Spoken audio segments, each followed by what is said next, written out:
إن الحمد لله نحمده ونستعينه ونستغفره ونؤمن به ونتوكل عليه ونعوذ بالله من شرور أنفسنا ومن سيئات أعمالنا من يهده الله فلا مضل له ومن يضلله فلا هادي له وأشهد أن لا إله إلا الله وحده لا شريك له وأشهد أن محمدا عبده ورسوله أما بعد فإن خير الحديث كتاب الله وخير الهدي هدي محمد صلى الله عليه وسلم وشر الأمور محدثاتها وكل محدثات بدعة وكل بدعة ضلالة وكل ضلالة في النار. قال الله تعالى: أعوذ بالله من الشيطان الرجيم. بسم الله الرحمن الرحيم. يا أيها الذين آمنوا اتقوا الله حق تقاته ولا تموتن إلا وأنتم مسلمون. يا أيها الناس اتقوا ربكم الذي خلقكم من نفس واحدة وخلق منها زوجها وبث منهما رجالا كثيرا ونساء واتقوا الله الذي تساءلون به والأرحام إن الله كان عليكم رقيبا. يا أيها الذين آمنوا اتقوا الله وقولوا قولا سديدا يصلح لكم أعمالكم ويغفر لكم ذنوبكم ومن يطع الله ورسوله فقد فاز فوزا عظيما. رب اشرح لي صدري ويسر لي أمري واحلل عقدة من লিসানি ইয়াফকাহু কওলি। শ্রদ্ধেয় সম্মানীয় উপস্থিত এই মসজিদের ইমাম সাহেব এবং উপস্থিত শ্রোতাবর্গ, সমস্ত তারিফ, গুণগান, গুণকীর্তন, প্রশংসা মাত্র সেই মহান আল্লাহ রাব্বুল ইজ্জতের জন্য, যিনি আমাদের স্রষ্টা, যিনি আমাদেরকে সৃষ্টি করেছেন। শুধুমাত্র তাই নয়, এই বিশ্বজগতের মধ্যে যতগুলো আল্লাহ রাব্বুল ইজ্জতের সৃষ্টি রয়েছে তার মধ্যে সর্বোত্তম, সর্বোৎকৃষ্ট, সর্বওয়াল, আশরাফুল মখলুকাত হিসেবে সৃষ্টি করেছেন। অপরদিকে শুধুমাত্র তাই নয়, এই বিশ্বজগতের মধ্যে যতগুলো ছড়িয়ে ছিটিয়ে ধর্ম রয়েছে তার মধ্যে একমাত্র গ্রহণযোগ্য দিন, একমাত্র মনোনীত দিন, একমাত্র পছন্দীয় দিন ইসলামের মতো দিন দিয়েছেন, কোরআনের মতো বাণী দিয়েছেন এবং নবী মুহাম্মদ সাল্লাল্লাহু আলাইহি ওয়াসাল্লামের মতো বীর উম্মতি বানিয়েছেন। সেই মহান আল্লাহ রাব্বুল ইজ্জতের আমরা সকলেই সংক্ষিপ্ত প্রশংসা থাকি আলহামদুলিল্লাহ। শান্তির ধারা বিবর্ষিত হোক বিগত নবীগণের উপর, বিশেষভাবে নবী মুহাম্মদ সাল্লাল্লাহু আলাইহি ওয়াসাল্লামের উপর। আল্লাহুম্মা সাল্লি আলাইহি আল্লাহুম্মা বারিক আলাইহি। সুপ্রিয় দিনী ভাই সকল, আমি বিশেষভাবে এই ইসহাক পাড়ার আমার মা বোনদেরকে বলি যে আপনার কানে যদি এই মসজিদে উন্নতিকল্পের জালসার উদ্দেশ্যে মাইকের আওয়াজ যাচ্ছে, অবশ্যই আপনি কিছু কথা দ্বীনে ইসলামের শোনার চেষ্টা করুন। যেহেতু আমি আপনাদেরকে কিছু দ্বীনে ইসলামের কথা শোনাবার চেষ্টা করব এবং আপনারা যদি শুনেন, এটা আমি আল্লাহর প্রতি আশাবাদী, অবশ্যই আপনি কিছু না কিছু বুঝতে পারবেন। এবং আমি এখানকার বিশেষভাবে আমার যুবক ভাইদেরকে বলি, আমার যুবক ভাইদেরকে আহ্বান করি, যদি আপনি এখনও না ঘুমিয়েছেন, যদি না শুয়েছেন, অবশ্যই আপনি এখানে আসুন এবং কিছু কোরআন এবং সেই সুন্নাহর আলোচনা শোনার চেষ্টা করুন। কারণ হচ্ছে, দেখেন, এই যে মসজিদের উন্নতিকল্পে জালসা, এর পিছনে কারণ কি? আপনি যে জালসা করলেন, জালসা সাজালেন, এর কারণটা কি? এর কারণ হচ্ছে যে আমাদেরকে মসজিদ আবাদ করতে হবে, মসজিদ মানতে হবে।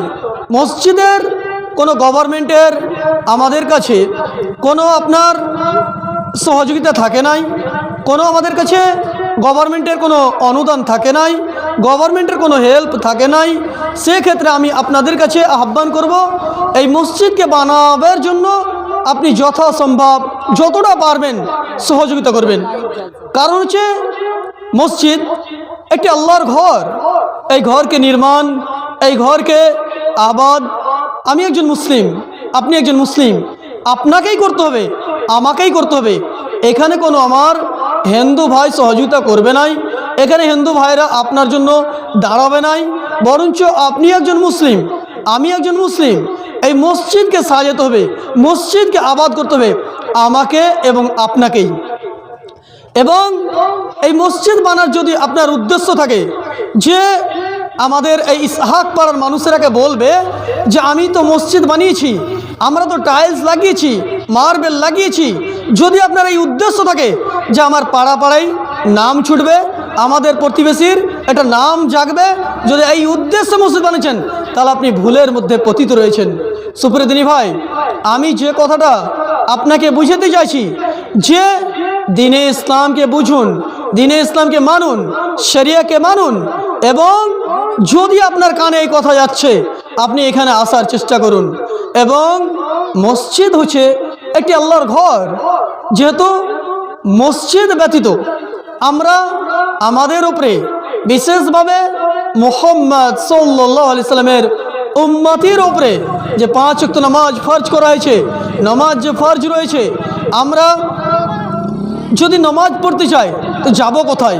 আমরা তো কোনো এরকম আপনার রোডে নামাজ পড়তে পারি নাই, কোনো রাস্তাতে নামাজ পড়তে পারি নাই, বরঞ্চ আমাদেরকে একটি মসজিদ নির্মাণ করতে হবে। চলেন মসজিদের ব্যাপারে দু চারটি কথা।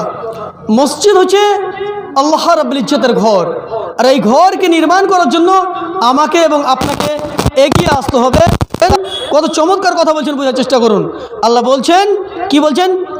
ইন্নামা ইয়ামুরু মাসাজিদাল্লাহ, মূলত মসজিদের দেখরেখ তারাই করে। কথা বোঝার চেষ্টা করবেন, আল্লাহর ঘরের দেখরেখ তারাই করে। ইন্নামা ইয়ামুরু, ইন্নামা ইয়ামুরু মাসাজিদাল্লাহ, মসজিদের দেখরেখ, মসজিদের পর্যবেক্ষণ তারাই করে। আল্লাহ রাব্বুল ইজ্জত স্বয়ং বলছেন সূরা তাওবার মধ্যে, সূরা নম্বর 9 আয়াত নম্বর 18 মধ্যে বলছেন, ইন্নামা ইয়ামুরু মাসাজিদাল্লাহ, নিশ্চয় মূলত সেই ব্যক্তিগুলোই মসজিদের দেখরেখ করে, মসজিদের পর্যবেক্ষণ করে, মসজিদকে নিয়ে চিন্তা ভাবনা করে, মসজিদকে নিয়ে ভাবে। কারা? আল্লাহ রাব্বুল ইজ্জত স্বয়ং বলছেন, কি বলছেন? মান আমানা বিল্লাহ, যারা আল্লাহর প্রতি ঈমান রাখে। কথাটা বোঝার চেষ্টা করবেন, আমি একটি পয়েন্ট আপনাদের সামনে রাখবো। যারা মসজিদকে নিয়ে চিন্তা ভাবনা করছেন, মসজিদকে নিয়ে ভাবছেন, আপনি বলুন তো, একজন মসজিদ নিয়ে চিন্তাশীল, মসজিদ নিয়ে ভাবছেন, আর আপনি যদি বেনামাজি হয়ে থাকেন, আপনি যদি নামাজ না পড়েন, তাহলে এই ব্যাপারে আল্লাহ কি বলছেন চলেন বোঝার চেষ্টা করুন। আল্লাহ বলছেন, ইন্নামা ইয়ামুরু মাসাজিদাল্লাহ, নিশ্চয় আল্লাহর ঘর মসজিদের ব্যাপারে তারাই চিন্তা ভাবনা করে যারা মান আমানা বিল্লাহ, যারা আল্লাহর প্রতি ঈমান রাখে, যারা আল্লাহকে মানে যে আমার স্রষ্টা। ভাই সকল, আল্লাহ রাব্বুল ইজ্জত স্বয়ং বলছেন, কি বলছেন? ইন্নামা ইয়ামুরু মাসাজিদাল্লাহ, মূলত মসজিদের দেখরেখ তারাই করে, মসজিদের ব্যাপার নিয়ে চিন্তা ভাবনা তারাই করে। কারা? মান আমানা বিল্লাহ, যারা আল্লাহর প্রতি ঈমান রাখে। এক নম্বর হচ্ছে আমাকে আপনাকে আল্লাহর প্রতি ঈমান রাখতে হবে, আল্লাহকে মেনে নিতে হবে যে আমাদের স্রষ্টা, আমাদের হায়াত এবং মৌতের মালিক আল্লাহ, সে আল্লাহকে মেনে নিতে হবে। আল্লাহ বলছেন যে মান আমানা বিল্লাহ ওয়াল ইয়াউমিল আখির, এবং আখিরাত দিবসের উপরে, ইয়াউমি আখির, আখিরাতের উপরে ঈমান রাখে, আখিরাতের উপরে বিশ্বাস রাখে, সেখানে আল্লাহ রাব্বুল ইজ্জত ক্ষান্ত নয়, বরঞ্চ তারপরে বলছে ওয়া আকামাস সালাহ, যারা নামাজ কায়েম করে। তার পরবর্তীতে আল্লাহ রাব্বুল ইজ্জত বললেন, যারা নামাজ কায়েম করে, ওয়া আতা'আজ যাকাহ, যদি জাকাতের মেয়াদ চলে আসে জাকাত প্রদান করে। তারপর আল্লাহ বলছেন ওয়ালাম ইয়াখশা, এবং তারা ভয় করে না, ইল্লাল্লাহ, আল্লাহ ব্যতীত কাউকে ভয় করে না, তারাই হচ্ছে মসজিদের হিতাকাঙ্ক্ষী। প্রথম কথা হচ্ছে মান আমানা বিল্লাহ, আল্লাহর প্রতি ঈমান রাখে, ওয়াল ইয়াউমিল আখির, আখিরাতের প্রতি ঈমান রাখে, ওয়া আকামাস সালাহ, নামাজ কায়েম করে, ওয়া আতা'আজ যাকাত, যাকাত আদায় করে। তারপর আল্লাহ বলছেন ওয়ালাম ইয়াখশা, এবং ভয় করে না, কাকে? ইল্লাল্লাহ, আল্লাহ ব্যতীত কাউকে ভয় করে না। তারপরে আল্লাহ বলছেন ফাআশা উলাইকা আন ইয়াকুনু মিনাল মুহতাদিন। আল্লাহ বলছেন আশা করা যায় যে তারাই হচ্ছে সঠিক পথের হিতাকাঙ্ক্ষী, সঠিক পথের হিতাকাঙ্ক্ষী এবং তারাই হচ্ছে সঠিক পথের দাবিদার। সুপ্রিয় ভাই, আমি আপনাদেরকে এটাই বুঝাতে চাইছি যে আপনি একজন বেনমাজি হবেন আর মসজিদ নিয়ে চিন্তা করবেন, মসজিদ বানাবেন, মসজিদে টাইলস লাগাবেন, এটা আবার কেমন করে হতে পারে? আল্লাহ রাব্বুল ইজ্জত স্বয়ং বলছেন সেই ব্যক্তিগুলো, আমার মা বোনদেরকে বলি, যদি আপনি শুনতে পাচ্ছেন, আমার মা, আমার বোন, আমার মাসি, আপনাকে বলছি, যদি আমার কথা আপনার কানে যাচ্ছে, আপনি কর্ণপাত করে শুনুন। একটি চমৎকার বিষয় নিয়ে আপনাদের সামনে কথা রাখবো যে একজন মসজিদের হিতাকাঙ্ক্ষী, মসজিদের চিন্তাশীল সেই ব্যক্তি হবে যে আল্লাহর প্রতি ঈমান রাখে, 1 নম্বর। 2 নম্বর হচ্ছে ওয়াল ইয়াউমিল আখির, আখিরাতের উপরে ঈমান রাখে, ওয়া আকামাস সালাহ, নামাজ কায়েম করে, ওয়া আতাআস যাকাহ, যাকাত আদায় করে, যাকাত দেয়। তারপরে আল্লাহ বলছেন ওয়ালাম ইয়াখশাহ, তারপরে সে আল্লাহ রাব্বুল ইজ্জত বলছেন তারা ভয় করে না কাকে? ইল্লাল্লাহ, আল্লাহ ব্যতীত কাউকে ভয় করে না। তারা হচ্ছে মসজিদের হিতাকাঙ্ক্ষী। সুপ্রিয় ভাই, আমি আমার মা বোনদেরকে বলি, এখন যেটা মেন পয়েন্ট আপনাদের বুঝাতে চাই, মা, আমার বোন, আমার মাসি, যদি আপনি শুনতে পাচ্ছেন, আপনি ভাবুন তো, একবার কবরটা নিয়ে ভাবুন যে আপনি বিস্তারে যে বিছানাতে আপনি এখন শুয়ে আছেন, মনে করেন যে 5 দিন পরে আপনার মৃত্যু হয়ে গেল। হতে পারে 5 দিন পরে আল্লাহ রাব্বুল ইজ্জতের তরফ থেকে আপনার মৃত্যু লেখা আছে, তা আপনি তারপরে কোথায় থাকবেন? কবরে থাকবেন। কবরে তো আমাকে আপনাকে আল্লাহ রাব্বুল ইজ্জত প্রশ্ন করবেন, কিন্তু ওই প্রশ্ন জবাব দেওয়ার জন্য আমাকে কি করতে হবে? প্রশ্নর যে আপনি জবাব দেবেন তার জন্য আপনাকে কি প্রস্তুতি নিতে হবে, কি তৈরি করতে হবে, কি তার জন্য চিন্তা ভাবনা করতে হবে, এটা আমার মা বোন আপনাকে এই দুনিয়াতে বুঝে নিতে হবে, এই দুনিয়াতে শিখে নিতে হবে। তার কারণ হচ্ছে একদিন নবী মুহাম্মদ সাল্লাল্লাহু আলাইহি সাল্লাম, এই হাদিসটি পেয়ে যাবেন সুনান আবু দাউদ, হাদিস নম্বর 4753 নম্বর হাদিস। এই হাদিসের ভাবার্থটা একটু বোঝার চেষ্টা করুন।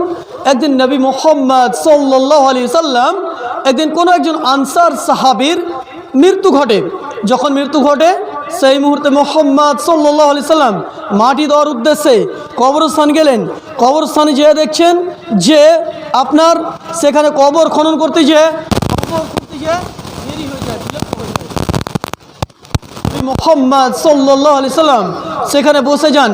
বসে যাওয়ার পরে নবী মুহাম্মদ সাল্লাল্লাহু আলাইহি সাল্লাম সাহাবায়ে কেরামদেরকে বলছেন, এ আমার সাহাবী, এ আমার সাহাবায়ে কেরাম, এ আমার সাথী বর্গ, আপনারা কি জানেন এই কবর কি ভয়ঙ্কর জায়গা, কবর কি কঠিন জায়গা, কবর কি জটিল জায়গা, এই ব্যাপারে কি আপনি জানেন? মুহাম্মদ সাল্লাল্লাহু আলাইহি সাল্লাম তিনি সাহাবায়ে কেরামদেরকে, নিজের সাথী বর্গদেরকে বলছেন, এ আমার সাহাবী, এ আমার সাথী, এ আমার সাথীবর্গ, তোমরা আল্লাহ রাব্বুল ইজ্জতের কাছে কবরের এই শাস্তি থেকে পানা চাইবে, আল্লাহর কাছে এই কবরের আযাব থেকে ক্ষমা চাইবে। 1 নম্বর শিক্ষা নবী মুহাম্মদ সাল্লাল্লাহু আলাইহি সাল্লাম সাহাবায়ে কেরামদেরকে দিচ্ছেন। তারপরে নবী মুহাম্মদ সাল্লাল্লাহু আলাইহি সাল্লাম বলছেন, যখন কোনো মানুষ মৃত্যুবরণ করে, যখন কোনো ব্যক্তি মারা যায়, সেই মুহূর্তে যখন তাকে মাটি দেওয়া হয়, আমার মা বোনদেরকে বলছি, আমার মা, আমার বোন, আপনি যদি শুনতে পাচ্ছেন অবশ্যই আপনি কিছু শোনার চেষ্টা করুন। আপনাকে আমি বুঝানোর চেষ্টা করছি, আপনি যে কবরে চলে যাবেন, কবরে যখন আপনি যাবেন, সেই জায়গা যে এত ভয়ঙ্কর জায়গা, এমন কঠিন জায়গা, যে জায়গার ব্যাপারে আপনি যদি চিন্তা করেন, একটু যদি ভাবেন, আপনার যে এত ভয়ঙ্কর দিন, যে দিনের তুলনা আমি আপনি পার্থিব জীবনে করতে পারি নাই, কিন্তু নবী মুহাম্মদ সাল্লাল্লাহু আলাইহি সাল্লাম যদি আমাদেরকে শিক্ষা দেন, অবশ্যই আমরা এখান থেকে শিক্ষা নিতে পারি। যখন নবী মুহাম্মদ সাল্লাল্লাহু আলাইহি সাল্লাম সাহাবায়ে কেরামদেরকে বলছেন, এ আমার সাহাবী, এ আমার সাথীবর্গ, যখন মানুষকে মাটি দেওয়া হয়, সেই মুহূর্তে যখন তাকে মাটি দিয়ে তার আত্মীয় স্বজন, তার প্রতিবেশী সেখান থেকে চলে যায়, তখন তাকে উঠিয়ে বসানো হয়। কথা বলার চেষ্টা করবেন। আমার মা বোনকে বলছি বিশেষভাবে, যদি আপনার কানে এই কথা যাচ্ছে, তাহলে 5 মিনিট, 10 মিনিট, আধ ঘন্টা আপনি শোনার চেষ্টা করুন। আমার মা, আমার বোন, আপনাকে বলছি এই কথা শোনার চেষ্টা করুন। বলছেন যে মুহাম্মদ সাল্লাল্লাহু আলাইহি সাল্লাম বলছেন, যখন একজন ব্যক্তি মৃত্যুবরণ করে, একজন মহিলা মৃত্যুবরণ করে, যখন তাকে মাটি দেওয়া হয় এবং তার আত্মীয় স্বজন সেখান থেকে যায়, তখন তার কাছে দুটা ফেরেশতা আসে। কয়টা ফেরেশতা আছে? দুটা। কয়টা বলেন তো? দুটা। এবং তাকে জিজ্ঞাসা করা হয় যে তিনটা প্রশ্ন করা হয়, তিনটা। এক নম্বর হচ্ছে মার রব্বুক, তোমার রবকে, এক নম্বর প্রশ্ন হলো। দু নম্বর প্রশ্ন করবে মা দিনুক, তোমার দিন কি।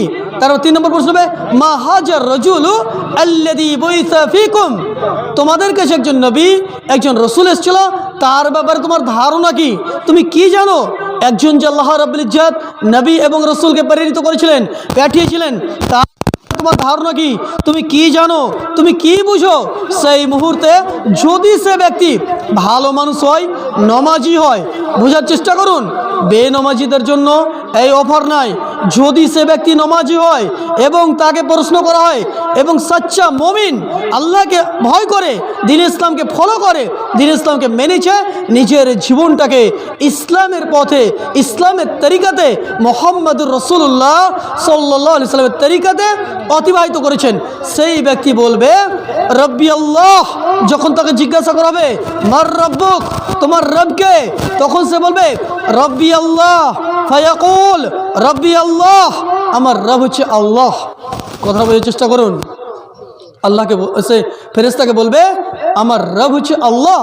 তারপর দ্বিতীয় প্রশ্ন করা হবে মা দিনুক, তখন সে বলবে ফায়াকুল, তখন তিনি বলবেন আমার দিন হচ্ছে আল ইসলাম, আমার দিন হচ্ছে ইসলাম, আমার দিন হচ্ছে ইসলাম।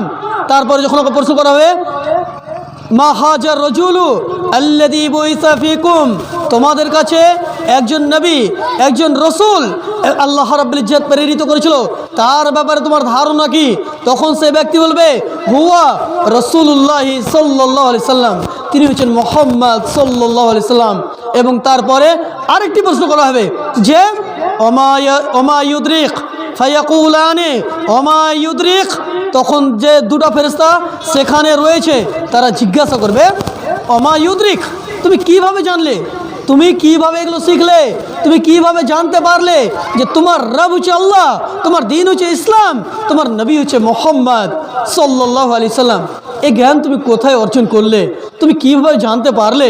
তখন সে বলবে যে ফায়াকুল, তখন সে ব্যক্তি বলবে যে কারাতু কিতাবুল্লাহ, আমি আল্লাহর কিতাবকে পড়েছিলাম, ফাআমানতু বিহি, আমি এর প্রতি ঈমান এনেছিলাম, ও সাদ্দাকতু, এবং এটাকে আমি সত্য মেনেছিলাম। সুপ্রিয় দিনী ভাই, আমি আপনাকে বুঝাতে চাই যে আমরা একজন মুসলিম, আমরা মুসলিম। আপনাকে যদি বলা হয় যে আপনি হয়তো হজে যাচ্ছেন, কোনো একটা সফরে যাচ্ছেন, আপনাকে যদি জিজ্ঞাসা করা হয় যে আপনি সে রাঞ্চি যাবেন, আপনাকে সেখানে 4টা প্রশ্ন করা হবে, যতক্ষণ পর্যন্ত আপনি সেখানে প্রশ্ন জবাব না দিতে পারবেন ততক্ষণ পর্যন্ত আপনি হজে যেতে পারেন নাই। তখন আপনি কি করবেন? আপনি তার জন্য প্রস্তুতি নেবেন, তার জন্য তৈরি করবেন, তার জন্য শেখার চেষ্টা করবেন, তার জন্য আলেমদের কাছে বোঝার চেষ্টা করবেন। কিন্তু যদি আপনি না করেন তাহলে তো আপনি হজে যেতে পারছেন না। ঠিক সেই মতো আল্লাহ রাসূল সাল্লাল্লাহু আলাইহি ওয়াসাল্লাম বললেন যে প্রত্যেকটা মানুষকে, যদি হচ্ছে সে মুসলিম হোক, অমুসলিম হোক, হিন্দু ভাই হোক, খ্রিস্টান হোক, যে কোনো মানুষ যখনই সে মারা যাবে তার কাছে দুটি ফেরেশতা মালাইকা আল্লাহ রাব্বুল ইজ্জত প্রেরিত করবেন, পাঠাবেন, এবং তাকে প্রশ্ন করা হবে মার রব্বুক, তোমার রবকে, তোমার রবের ব্যাপারে তুমি কি জানো। তখন যদি সে ব্যক্তি সত্যিকারই ভালো মানুষ হয় তো সে বলবে রব্বি আল্লাহ।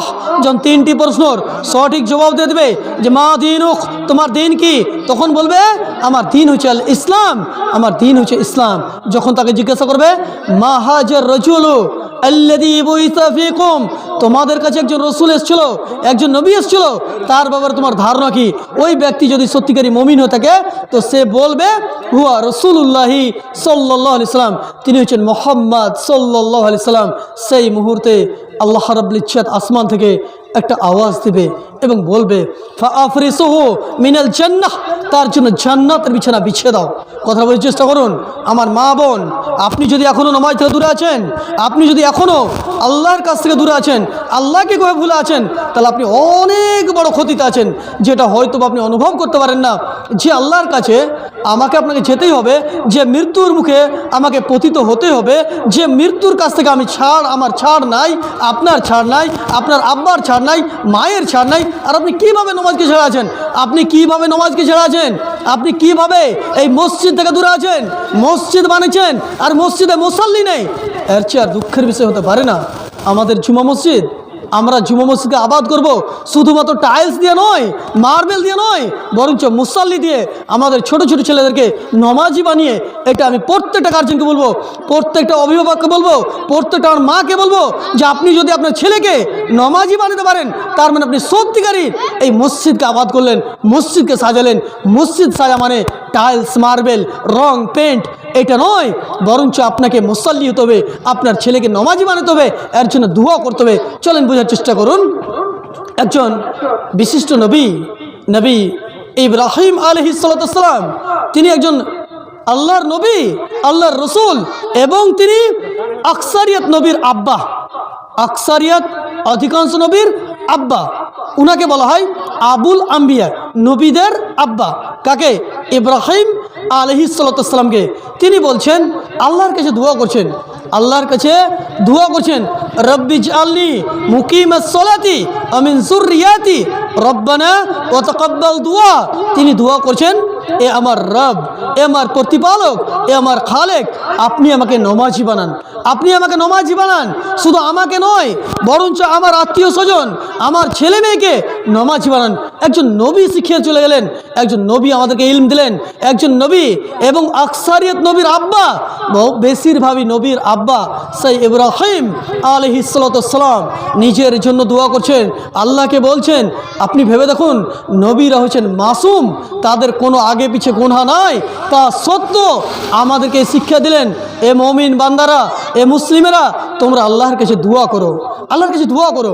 কখনো আমরা দোয়া করি না, আমরা দোয়া থেকে এত দূরে, এত দূরে। আমার মা বোন, আপনাকে বলছি, আপনার ছেলে যদি নমাজ না পড়ছে, নমাজে যাচ্ছে না, আল্লাহর কাছে কোনো সময় দুটি হাতকে উঠিয়ে বলুন যে আল্লাহ, এ আমার প্রতিপালক, আপনি তো আমার রব, আপনি তো আমার খালেক, আপনি তো আমার রাজ্জাক, আপনি আমার দুয়াকে কবুল করুন এবং আমার ছেলেকে, আমার মেয়েকে পর্দাশীল বানান, আমার ছেলেকে নমাজি বানান, আমার ছেলেকে সচ্চা মুসলিম, সচ্চা দিনদার, সচ্চা কোরআনের যে নিয়ম নীতিকে ফলো করার জন্য আমার ছেলেকে আপনি কবুল করে নেন। কখনো আমার মা বোনেরা দোয়া করেন না, এটা আমার মা বোনদের জন্য অতীবময় কষ্টকর। সুপ্রিয় দিনী ভাই, আমি আমার মা বোনদেরকে বলি, কখনো কোনো সময় রাত্রি, এখন অনেক বড় রাত্রি, একবার কোনো সময় রাত্রি 1টা 2টার সময় উঠে আল্লাহর কাছে দাঁড়াবেন।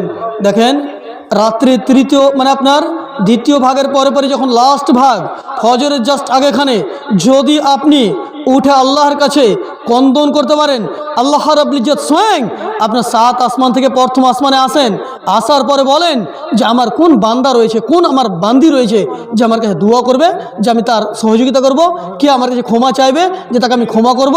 আমার মা বোনদেরকে বলছি, আমার মা, আমার বোন, আপনাকে বলছি, আপনি মসজিদ বানান, মসজিদে সহযোগিতা করুন, মসজিদে ছেলে মেয়েদেরকে শিক্ষার জন্য পাঠান।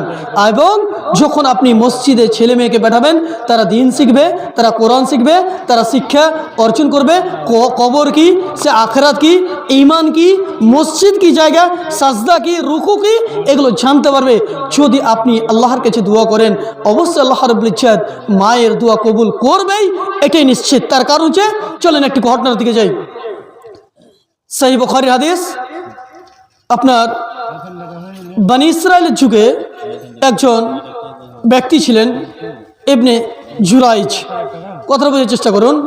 মুহাম্মদুর রাসূলুল্লাহ সাল্লাল্লাহু আলাইহি ওয়াসাল্লাম তিনি বলছেন, ইবনে জুরাইজ নামের একজন ব্যক্তি ছিলেন, সে অনেক মুত্তাকি, অনেক পরহেজগার, নমাজি, দিনদার, পরহেজগার, যার দিনের মধ্যে কোনো কমি নাই। এত পরহেজগার ছিলেন, এত পরহেজগার ছিলেন, যার পরহেজগারের আপনার মুহাম্মদুর রাসূলুল্লাহ সাল্লাল্লাহু আলাইহি ওয়াসাল্লাম বলছেন যে নিজের বাড়িকে ছেড়ে দিয়ে একটা বাগানে মসজিদ বানাছিলেন, একটা বাগানে যে মসজিদ বানাছিলেন। কারণ যে বাড়িতে থাকলে নিজের আব্বা মা রয়েছে আর কিছু রয়েছে, প্রেশান হবে, হয়তোবা উনি এটা চেয়েছিলেন যে আমি ফাঁকা জায়গায় যাব, আল্লাহকে কেনে কেনে নমাজ পড়বো, রুকু করব, সাজদা করব, সর্বসময় সে নমাজ পড়তে থাকতো, নমাজ পড়তে থাকতো। বনি ইসরায়েলের যুগের ঘটনা বলছি আপনাকে। সেই জুরাইজ যখন নমাজ পড়তে রয়েছে তখন তার আম্মা তার কাছে গিয়েছে। সেই বুখারীর ঘটনা, সেই বুখারী মানে কোরআনের পরে সবচেয়ে অথেন্টিক বই সেটা হচ্ছে সহিহ আল বুখারী, তারপরে মুসলিম, আবু দাউদ, নাসাই, তিরমিজি, এইভাবে অনেক আপনার হাদিসের গ্রন্থ রয়েছে। সহিহ বুখারীর ব্যাপারে কোনো তাখরিজের প্রয়োজন হয় না, কোনো তাখরিজের প্রয়োজন হয় না যে হাদিসটা সহি আছে কি জয়ীফ আছে, রাবি দুর্বল আছে, এগুলো প্রয়োজন পড়ে না। তার কারণ যে সহিহ বুখারীর মধ্যে মুসলিমদের একটা ইজমা রয়েছে যে কোরআনের পরে পরে সবচেয়ে অথেন্টিক বই হচ্ছে সহিহ বুখারী। সেই বুখারীর ঘটনা বোঝার চেষ্টা করুন। আমার মা বোনদেরকে বলছি যে আপনি আপনার ছেলের জন্য হঠাৎ করে বদদুয়া করে দিচ্ছেন, কিন্তু বদদুয়া করা কত বড় ক্ষতি এই হাদিসটা বোঝার চেষ্টা করুন। বরঞ্চ আপনি আপনার ছেলের জন্য দোয়া করুন। আপনি আপনার ছেলের জন্য কোনো সময় দোয়া করেন যে আল্লাহ আমার ছেলেকে নমাজি বানান, আমার ছেলেকে 5 ওয়াক্ত নমাজি বানান, কোরআন পড়ার তৌফিক দান করেন, ইসলামকে বোঝার তৌফিক দান করেন, মাদ্রাসাতে ভর্তি করেন যাতে করে সেই সুন্নাহ বুঝতে পারে। চলেন জুরাইজের ঘটনাটা বোঝার চেষ্টা করুন। ইবনে জুরাইজ একটা বাগানে মসজিদ বানিয়েছিলেন, সেখানে ইবাদত বান্দেগি অনেক করতেন।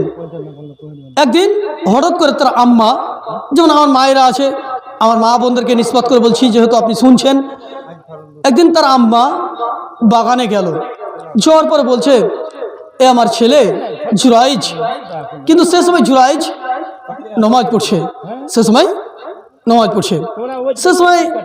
তার আম্মা বলছে যে আমার ছেলে তোমার সঙ্গে কিছু কথা আছে। তখন সে কি করছে, নমাজ পড়ছে, জুরাইজ নমাজে ব্যস্ত। তার আম্মা ভাবলো এখন আমি যদি কথা বলি, এবং জুরাইজও শুনতে পেয়েছে নিজের আম্মার কথা, তো ভাবছে যদি আমি মায়ের সঙ্গে কথা বলি তা আল্লাহর যে ইবাদত করছি সেখানে আমাকে ছেড়ে যেতে হবে। তো উনি ভাবলেন যে আমি পরবর্তীতে কথা বলে নিব, আমার আম্মার সঙ্গে পরে কথা বলে নেব। তারপরে তার আম্মা সেখান থেকে চলে গেল। তারপরে হলো কি, তার আম্মা যখন চলে গেল, তার পরবর্তীতে তার পরের দিন আসার পরে আবার বলছে এই জুরাইজ, এ আমার ছেলে তোমার সঙ্গে কিছু কথা আছে। সে সময় কিন্তু আবার নমাজ পড়ছে। কথা বুঝবেন, নমাজ কত গুরুত্বপূর্ণ, এবং মায়ের বদদুয়া, মায়ের দোয়া যে কত জলদি করুন হয় এটা আমি আপনি অনুভব করি না, সেটা বুঝতে পারি না। দোয়াও কবুল করবে আল্লাহ এবং বদদুয়াও কবুল করবে। কাউরি খারাপের জন্য কেন সন্তানের জন্য যদি কোনো মা বদদুয়া করে সেটাও খুবই জলদি আল্লাহ কবুল করেন, যেটা আসমান এবং জমিনের মধ্যে কোনো আড় থাকে না। যখনই মা বদদুয়া করে দেবে নিজের ছেলেকে যে তুই মরে যা, কিংবা তুই ক্ষতিতে পড়ে যা, তোর এরকম মুখে কালো হয়ে যাক, তোর দাগ লেগে যাক, যখনই এই বদদুয়া করবে আল্লাহ রাব্বুল ইজ্জতের কাছে এই আসমান জমিনের মধ্যে কোনো আড় থাকে না, সঙ্গে সঙ্গে সেটা দোয়া কবুল হয়ে যায়। তখন তার আম্মা যখন দ্বিতীয় দিন এলো, তারপর আবার দেখছে আমার ছেলে নমাজ পড়ছে, ভালো কাজ, নমাজ পড়ছে। তারপর আম্মা হাঁক মারছে এ আমার ছেলে। তখন তার আম্মা যখন হাঁক মারলো, জুরাইজ দেখছে যে আমি তখন নমাজ পড়ছি, এখন তো আমি সলাত কায়েম করছি, এখন আমি আমার আম্মার সঙ্গে কথা বলতে পারি নাই। তারপরে আবার তার আম্মা সেখান থেকে চলে গেল। তৃতীয় দিন আসছে যখন, তখন দেখছেন যে নিজের আম্মা আবার দেখছি যে আমার ছেলে নমাজ পড়ছে, আমার ছেলে জুরাইজ নমাজ পড়ছে। জুরাইজকে ডাক দিলে এ আমার ছেলে, এ আমার সন্তান। আবার জুরাইজ নমাজ পড়ছে। সেই মুহূর্তে জুরাইজ কথা বলতে পারছে না, কারণ হচ্ছে যদি আমি কথা বলি তা আমার আল্লাহর সঙ্গে কানেক্টেড কেটে যাবে, আমি আল্লাহর পথে থাকতে পারবো না। আমি কিছুক্ষণ পরে নমাজ শেষ হবে আমার আম্মার সঙ্গে কথা বলে নেব। এই কথা যখন বলে দিলে মনে মনে আল্লাহর কাছে এই কথা চলছে, কথা বুঝবেন। তারপরে জুরাইজ তার আম্মা সেখান থেকে একটা কথা বলে দিলে, যে কথাটা খুবই ভয়ঙ্কর, যেটা আমার মায়েরা, আমার মাসিরা, আমার খালারা, আমার বোনেরা নিজের ছেলের জন্য অহরহ বলে। কি বলে, যখন কোনো কথা শুনে না তখন বলে তুই অ্যাক্সিডেন্ট হয়ে মারা যা, তুই এই হয়ে মারা যা, তোর এরকম ঘটনা ঘটুক। বিশেষভাবে যাদের ছেলের বিবাহ হয়ে গেছে, হয়তো বা নিজের আম্মার কিছু কমতা পুরো করতে পারেনি, তখন সে নিজের আম্মা এই বদদুয়াগুলো করে দেয়। আমার মা বোনদেরকে বলি, দেখেন বদদুয়া নিজের সন্তানের জন্য একজন মুমিন মুসলিমা, একজন মহিলা কখনো করতে পারে না।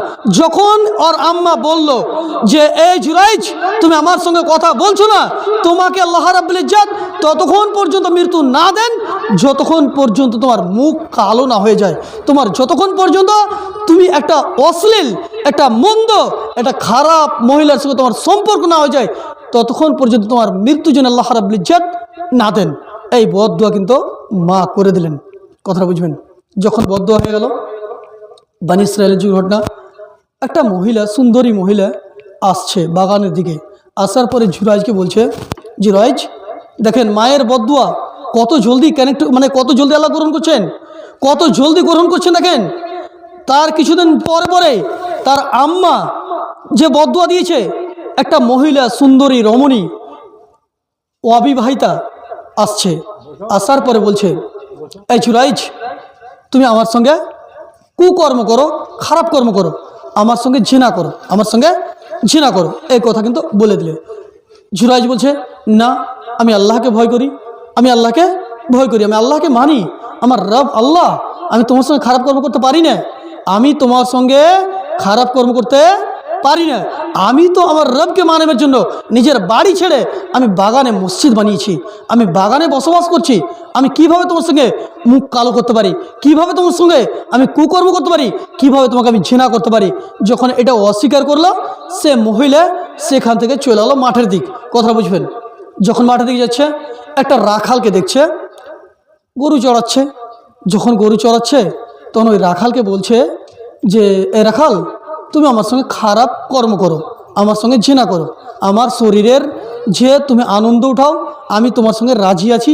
সে মহিলা আসার পরে সে রাখালের সঙ্গে ঘৃণা করে নিলে। যখন ঘৃণা করে নিলে, তখন সে মহিলার পেটে কিন্তু বাচ্চা থেকে গেল। কথা বুঝবেন। যখন তার পেটে বাচ্চা থেকে গেল, সন্তান চলে এলো, আস্তে আস্তে আস্তে আস্তে তার ছেলে পেটের মধ্যে বৃদ্ধি পেতে থাকলো। আস্তে আস্তে সময় মতো তার সন্তান এই দুনিয়াতে এলো। আসার পরে গ্রামবাসী ভাবছে যে আসলে হলো কি, এই মহিলার তো বিবাহ হয়নি, এটা তো অবিবাহিতা মহিলা, এ তো আনম্যারিড মহিলা, এর তো বিবাহ হয়নি, তা সত্ত্বেও পেটে সন্তান এলো কি করে? এর পেটে সন্তান কি করে এলো? যে মহিলার বিবাহ হয়নি, এ মহিলার কোনো ছেলের সঙ্গে, এটা আনম্যারিড মহিলা, তা সত্ত্বেও এর পেটে সন্তান কিভাবে এলো? তখন গ্রামবাসী তদন্ত করতে লাগলো, সে মেয়েকে বারবার করে জিজ্ঞাসাবাদ করতে লাগলো।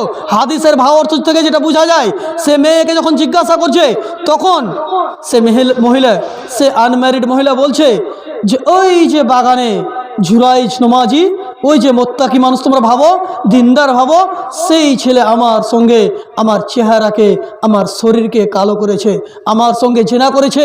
সে মহিলা সেই জুরাইজের দিকে নিসবত করে দিল, কিন্তু জুরাইজ এখানে পাপী না। তারপরে গ্রামবাসী ক্ষিপ্ত হয়ে, আপনি মনে করেন যদি কোনো ব্যক্তি বলে যে আপনাদের গ্রামের কোনো একজন ব্যক্তিকে যে ওই ছেলেটা ওই মেয়েটার সঙ্গে কুকর্ম করেছে, আর ওই মেয়েটা গবাহি দিচ্ছে, যদিও হচ্ছে শরীয়তের লেগে গবাহির অন্য রুলস রেগুলেশন আছে, কিন্তু যদি ওই সময় বলে দেয়, একটা অবিবাহিতা মহিলা যদি বলে যে আমার সঙ্গে এই ছেলেটা জেনা করেছে এবং আমার পেটে সন্তান চলে এসছে, তাহলে যদি আপনাকে ফাঁসাতে চায়, তো গ্রামবাসী কী করবে? আপনাকে ধরবে।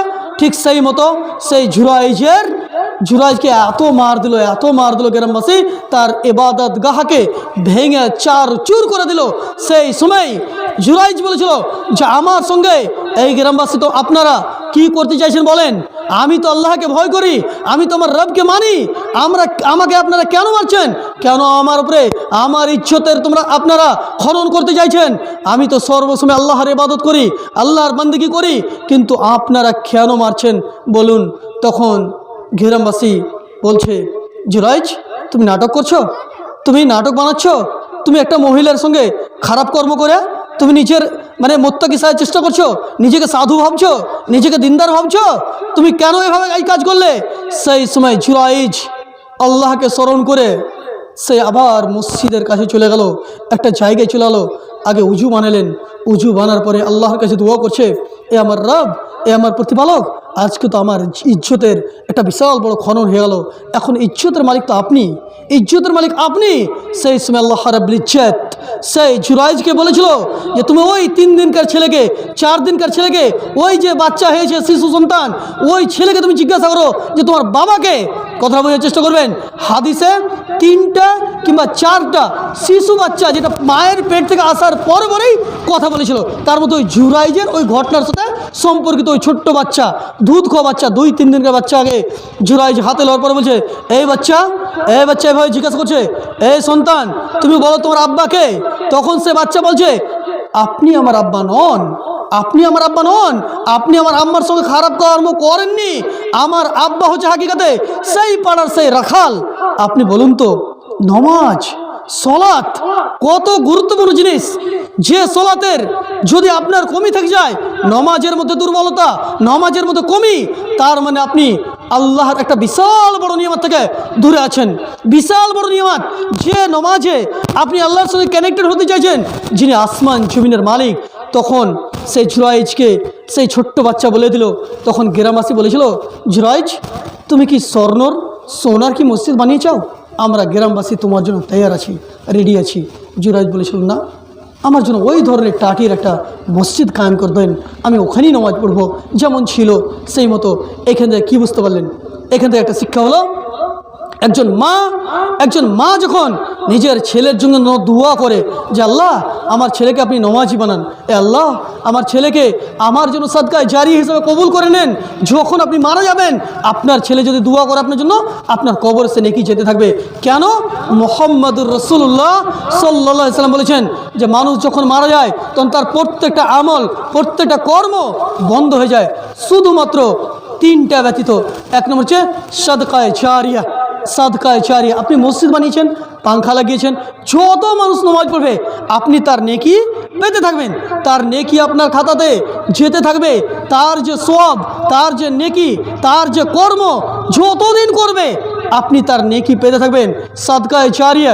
এবং আপনার কোনো একটা সুসন্তান, সালেহ একটা আপনার সন্তান যদি আপনার জন্য দোয়া করে, আপনি হয়তো বা কবরে আছেন, আপনার জন্য আপনার ছেলে দোয়া করছে, আল্লাহ গো আমি জানি না আমার মা কি অবস্থায় আছে, আমার আব্বা কি অবস্থা আছে, আমার এটা বুঝে আসে নাই, আল্লাহ তোমার মাকে ক্ষমা করো, আমার আব্বাকে ক্ষমা করো। যদি এই দোয়া করে দেয়, আল্লাহ রাব্বুল ইজ্জত আসমান থেকে তার দোয়াকে কবুল করবে। যেহেতু তিনটে আমল ব্যতীত আর কোনো আমল এই দুনিয়ার সঙ্গে আপনার কানেক্টেড থাকে না মরার পরে। একটা হচ্ছে সাদকায়ে জারিয়া, আপনি যখন এমন কিছু কাম করে গেছেন যেটা মানুষ উপকৃত হতে পারছে, সমাজ উপকৃত হচ্ছে। আপনি মনে করেন হয়তো বা মসজিদে দুটো কোরআন রেখে গেছেন, ওই কোরআনটা কোনো মুসল্লি যদি পড়ে, আপনি মারা গেছেন মনে করেন, কিন্তু ওই লোকটা যে কোরআন পড়ছে, ওই লোকটা একটা আলিফ লাম মিম তিনটা হরফ পড়লো, 10টি নেকি তার খাতাতে গেল, আর ওই 10টি নেকি ঠিক আপনার খাতাতেও যেতে থাকবে। তার মানে এটা নয় যে তার নেকি আল্লাহ রাব্বুল ইজ্জত কেটে দিবেন, এটা নয়, বরঞ্চ আপনাকে আল্লাহ রাব্বুল ইজ্জত নেক চেষ্টা করার জন্য আপনার খাতাতে এই আমল যেতে থাকবে। ঠিক সেই মতো যদি আপনি এরকম কোনো কর্ম করে গেছেন যে কর্মের কারণে সমাজের খিদমত হচ্ছে, সমাজের উন্নতি হচ্ছে, সমাজের একটা বিশাল বড় লাভ হচ্ছে, যেটা সমাজ উপকৃত হচ্ছে, তাহলে সেটা আপনার খাতাতে যেতে থাকবে। যেমন একটা মানুষ হয়তো বা বেনামাজি, আপনি বলছেন দাদা আপনি নামাজ কেন পড়ছেন না, নামাজ পড়ুন, দিনকে বুঝুন, শরীয়তকে বুঝুন, আপনি বারবার করে বুঝাচ্ছেন। তাহলে যদি আপনি বুঝান আর লোকটা যদি নামাজি হয়ে যায়, আপনি মারা গেছেন, 10 বছর হয়ে গেল মারা গেছেন আপনি, কিন্তু আপনার যে একজন মুসাল্লি, আপনার সাথীকে আপনি নামাজ ছেড়ে গেছেন, ও যতদিন নামাজ পড়বে আপনার খাতাতে তার সাদকায়ে জারিয়া হিসাবে ও যতটা নেকি করবে আপনার খাতাতে সে নেকি যেতেই থাকবে। আমার বলার উদ্দেশ্য, যদি আমরা মুত্তাকি হই, পরহেজগার হই, আল্লাহওয়ালা হই, তাহলে অবশ্যই আল্লাহ রাব্বুল ইজ্জত আমাদের সাথে রয়েছেন। কেন আল্লাহ রাব্বুল ইজ্জত বলছেন সূরা আল বাকারা সূরা 2 আয়াত নম্বর 153 মধ্যে বলছেন, ইয়া আইয়ুহাল্লাযীনা আমানু, হে ঈমানদারেরা, ইসতাঈনু বিস-সাবরি ওয়াস-সালাহ ইন্নাল্লাহা মা'আস সাবিরিন। আল্লাহ বলছেন হে ঈমানদারেরা তোমরা নামাজ কায়েম করো। এবং আল্লাহ বলছেন যে নামাজ কায়েম, ইয়া আইয়ুহাল্লাযীনা আমানু ইসতাঈনু বিস-সাবরি ওয়াস-সালাহ, তোমরা নামাজের মাধ্যমে আমি আল্লাহ আমার কাছে সাহায্য চাও। যদি তোমরা এটা করো তাহলে আমি তোমাদের রব, আমি তোমাদের প্রতিপালক তোমাদের সাথে রয়েছি। একজন নামাজের জন্য কত বড় অফার দেখেন। আমাকে যদি বলে আলমগীর সাহেবের স্ত্রী নিশাত আলম যে ভাই সাহেব যদি আপনি এই কাজগুলো করেন তাহলে আমি সব সময় আপনার সাথে আছি, আপনি বলুন তো দুনিয়ার জন্য আমরা ছুটবো না? আমাদের এমএলএ, আমাদের বিধায়িকা, আমাদের বিধায়ক সাহেবা উনি যদি বলেন যে ভাই আপনি এই কাজগুলো করেন তাহলে আমি আপনার সাথে রয়েছি, তাহলে আমরা কি করব? যাবো কি যাবো না বলেন? আমরা দৌড়ে চলে যাবো, টোটো নিয়ে চলে যাবো, না তো মোটরসাইকেল নিয়ে চলে যাবো, যে আমাকে আমাদের বিধায়ক সাহেব আমাকে বলেছেন, আমি এই কাজগুলো করি, তাহলে আমার সাথে রয়েছে। আল্লাহ তো বলছেন, হে ইমানদারেরা, তোমরা নমাজ কায়েম করো, নমাজের মাধ্যমে সাহায্য চাও। যদি আপনি কোনো ব্যথায় ব্যথিত রয়েছেন, আপনার জীবনে কষ্ট, আপনি দুঃখ, জীবনে বড় বড় দুঃখ সঙ্গে জড়িত, আপনি আল্লাহকে বলুন। কার মাধ্যমে? সলাতের মাধ্যমে। যদি আপনি করেন, তাহলে আপনার সঙ্গে আল্লাহ রাব্বুল ইজ্জত রয়েছেন। তাহলে কোরআনের কথা, এটা আমার নিজের কোনো কথা না, আমার এটা নিজের কোনো কথা না। এবং আরেকটি কথা, চলেন সুনান তিরমিজি হাদিস নম্বর 2646 নম্বর হাদিস। এই হাদিসের বর্ণনাকারী হচ্ছেন আবু হুরায়রা রাদিয়াল্লাহু তাআলা আনহু। তিনি বলছেন, আন আবি হুরায়রা রাদিয়াল্লাহু তাআলা আনহু قال قال رسول الله صلى الله عليه وسلم من سلك طريقا يلتمس فيه علما سهل الله له به طريقا الى الجنه। আল্লাহ রাসূল সাল্লাল্লাহু আলাইহি ওয়াসাল্লাম বলছেন, যদি কোনো ব্যক্তি, কথা বুঝবেন, এই কথা যদি বুঝলেন, তাহলে আপনাকে দ্বীনের কাজ করতে ভালো লাগবে, ইসলামের কাজ করতে ভালো লাগবে। আপনি যখনই করবেন, যারা মসজিদ বানতে হবে না, করবো, অবশ্যই করব। কেন? এখানে দ্বীনের চর্চা হয়, এখানে আমাদের ছেলে মেয়ে আলিফ বা আম্মা পারা, কোরআন, দোয়া, জিক্র, আজকার আমাদের ইমাম সাহেবকে শিখে। তাহলে এই কাজটা করে লাভটা কী হবে? আল্লাহ রাসূল বলছেন, মান সালাকা তারিকান ইয়ালতামিসু ফিহি ইলমান, যে ব্যক্তি ইলম অর্জন করার জন্য কোন একটা রাস্তা, কোন একটা পথ, কোন একটা তরিকাকে অবলম্বন করলো, তার কি হবে? সাহাল্লাল্লাহু লাহু বিহি তারিকান ইলাল জান্নাহ, তার জন্য আল্লাহ রাব্বুল ইজ্জত জান্নাত যাওয়ার জন্য তার রাস্তাকে সহজ করে দেবেন। আপনি বলুন তো, আমরা যদি মসজিদ বানাই, আমরা মসজিদ বানালাম, ইমাম সাহেব রাখলাম, আমাদের বাচ্চারা মসজিদ পড়তে আছে, ইলমের আলোচনা হচ্ছে, কই না হচ্ছে, আমাদের নিজামিয়া মাদ্রাসা রয়েছে, আমাদের ইলমের মাদ্রাসা রয়েছে। আমরা যদি মাদ্রাসাগুলোর প্রতি যদি আমরা লক্ষ্য রাখি, আমরা আমাদের ছেলে মেয়েদের লক্ষ্য রাখি যে হ্যাঁ, আমাদের ছেলেদেরকে শিক্ষা দিতে হবে, কোরআন শিক্ষা দিতে হবে, সেই সুন্নাহর শিক্ষা দিতে হবে, আমাদের ছেলেকে শিরক বিদআত থেকে বাঁচাতে হবে, যদি আপনি এই চেষ্টা করি ইলমের জন্য, তাহলে আমাদের জন্য আল্লাহ রাব্বুল ইজ্জত জান্নাতের রাস্তাকে সহজ করে দেবেন।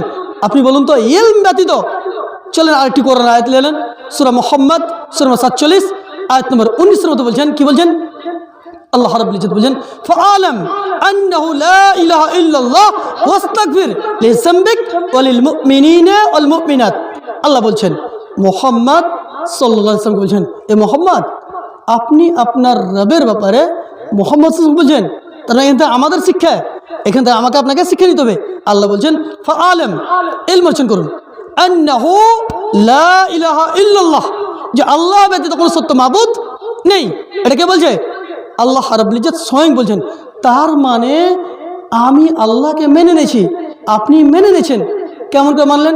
গ্রামের লোক সবাই মেনে নিয়েছি, হ্যাঁ আল্লাহ আছে, কিন্তু আল্লাহর যে হক, আল্লাহর যে হুকুক, আমরা আল্লাহকে কীভাবে মানাতে পারবো, আল্লাহর কাছ থেকে কীভাবে দূরেতে পারবো না, কীভাবে দূরিয়ে যাব, এগুলোতে তো আমাদেরকে বাঁচতে হবে, এগুলো তো জানতে হবে। কেন? মুহাম্মাদুর রাসূলুল্লাহ সাল্লাল্লাহু আলাইহি ওয়াসাল্লামকে আল্লাহ বলছেন, এ মুহাম্মদ সাল্লাল্লাহু আলাইহি ওয়াসাল্লাম, আপনি ইলম অর্জন করুন, জ্ঞান অর্জন করুন, যে আল্লাহ ব্যতীত কোনো সত্য মাবুদ নেই। আপনি একটু ভেবে দেখুন, যে আমরা আল্লাহকে যদি জানতে চাই, তবুও আপনাকে ইলম অর্জন করতে হবে, জ্ঞান অর্জন করতে হবে, যে আমার রব আছে। আপনি যতই বড় বিপদে পড়েন, আপনাকে থানা যদি হাজারো দিন ঘুরতে হয়, কোনো একটা ব্যতিক্রম, কোনো একটা ভুলের কারণে, হয়তো আপনি ভুল করেননি, হয় মানুষের অনেক ক্ষেত্রে হয়, মানুষ ওটা দোষী না, কিন্তু গ্রামবাসী প্রতিবেশী সাজিয়ে আপনাকে দোষী সাজিয়ে পারে। অনেক দিন অনেক ঘটনা আপনি পেয়ে যাবেন, যেটাতে আপনি দোষী না, ওই দোষীতে আপনাকে সেখানে জড়িত করে দিয়েছে। তাহলে সেখানে যখন আপনি জড়িত হয়ে গেলেন, তাহলে সেখানে আপনি আল্লাহকে স্মরণ করুন, আল্লাহকে ভাবুন যে আমার রব তো আছে, যতই বড় বিপদ আসুক আমার রব আছে, যিনি হচ্ছেন আসমান জমিনের মালিক, যিনি হচ্ছেন আসমান জমিনের মালিক।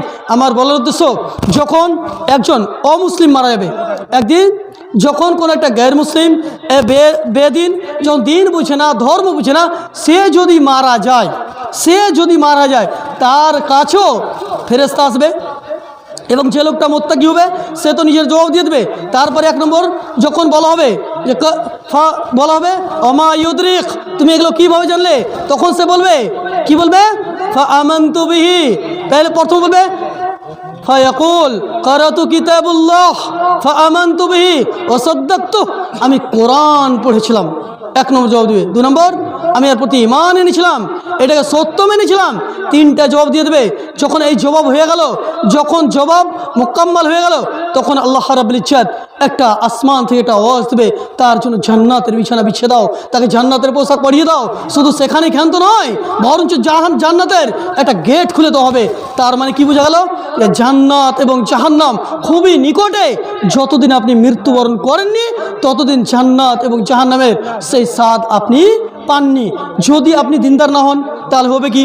যখন তখন বলা হবে আপনাকে, আপনি দিনদার না, মুত্তাকি না, নামাজি না, আপনি দিনকে বুঝেন না, দিনকে মানেন না, ইসলামকে ফলো করেন না, আলেম ওলামাদের কথাকে তুচ্ছ মনে করছেন।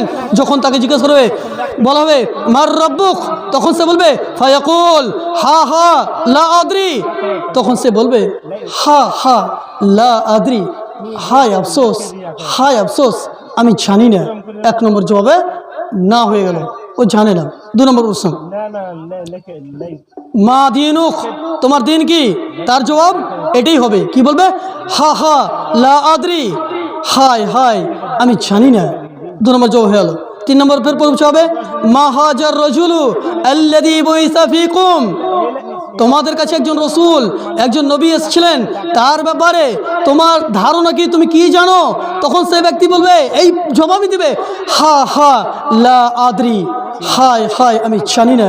যখন এ কথা হয়ে যাবে, তখন আল্লাহ রাব্বুল ইজ্জত আসমান থেকে একটি আওয়াজ পাঠাবে এবং বলবে, এই বান্দা আমার মিথ্যুক, এ ঝুঠা বলছে, এর কাছে দিনের কথা গিয়েছিল, এর কাছে ওলামাদের কথা গিয়েছিল। একজন নামাজি, একজন বেনামাজি কখনো সত্যিকারে মুসলিম হতে পারে না।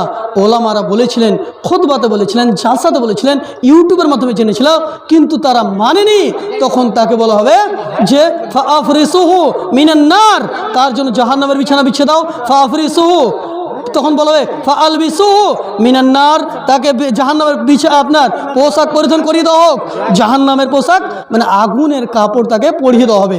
আগুনের বিছানা বিছিয়ে দেওয়া হলো এবং আগুনের ড্রেস পোশাক পরিয়ে দেওয়া হবে। এখানে ক্ষান্ত নয়, বরঞ্চ সুপ্রিয়দিনী ভাই, তারপরে যখন বলা হবে যে তা ওখান থেকে আপনার আওয়াজ আসবে যে তার জন্য জাহান্নামের বিছানা বিছিয়ে দেওয়া হোক, জাহান্নামের পোশাক পরিধান করিয়ে দেওয়া হোক এবং জাহান্নামের একটা গেট খুলে দেওয়া হোক। সেখানে ক্ষান্ত নয়, বরঞ্চ কবরটা এভাবে মিলতে থাকবে এবং হাড্ডিগুলো একের সঙ্গে মুড়তে থাকবে।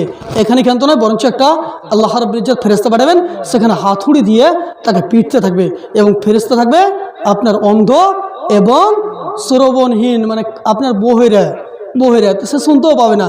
আমার সুপ্রিয়দিনী ভাই, যেহেতু সময় অনেক লম্বা হয়ে গেল, এখান থেকে আমি আমার কথাকে কি করছি, শেষ মুহূর্তে আল্লাহর কাছে দোয়া করি, আল্লাহ গো প্রথমত আমাকে ইসলামের সঠিক ইলম অর্জন করার সাথে তার প্রতি আমল করার তৌফিক দান করেন। আল্লাহুম্মা আমিন। আল্লাহ আমাদের সকলকে পাক্কা সচ্চা নামাজি হিসাবে কবুল করেন। আল্লাহুম্মা আমিন। আল্লাহ আমাদের সকলকে দিন ইসলামের জ্ঞান, দিন ইসলামের ইলম অর্জন করার সাথে তার প্রতি যথেষ্টভাবে আমল করার তৌফিক দান করেন। আমিন ইয়া রাব্বাল আলামিন। এবং আমার মা বোনদেরকে বলি, আমার মা, আমার বোন, যদি আপনি শুনতে পাচ্ছেন, আমি শেষ মুহূর্তে বলি, আপনি কবরটা নিয়ে ভাবুন। রাত্রের সময় উঠুন, যে বিস্তারে আপনি ঘুমিয়ে আছেন, যে ল্যাপের তলে ঘুমিয়ে থাকছেন, এই ল্যাপ কিন্তু আপনার আসল ল্যাপ নয়। আপনাকে সেই কবরে যেতে হবে, আমাকেও যেতে হবে। কবরের জন্য সঠিক প্রস্তুতি, সঠিক তৈয়ারি, ইলম অর্জন করার, দিনকে বুঝার এবং বিশেষভাবে খুতবাগুলো শুনবেন, যাতে করে আপনারা দিনকে বুঝতে পারেন এবং তার প্রতি আমল করার যথেষ্টভাবে চেষ্টা করেন। আল্লাহর কাছে দোয়া করেন। আল্লাহর কাছে দোয়া একটা বিশাল বড় একটা মাধ্যম আল্লাহর নিকটবর্তী হওয়ার জন্য। এখান থেকে আমার কথা গীতি করছি। শেষ মুহূর্তে আল্লাহর কাছে আরেকটি দোয়া করি, আল্লাহ গো, যদি এই জালসার মাধ্যমে আমার কোনো শব্দের মাধ্যমে ভুল ত্রুটি হয়ে থাকে, আল্লাহ তুমি আমাকে ক্ষমা করে দাও। আল্লাহুম্মা আমিন। রব্বানা তাকাব্বাল মিন্না ইন্নাকা আনতাস সামিউল আলিম।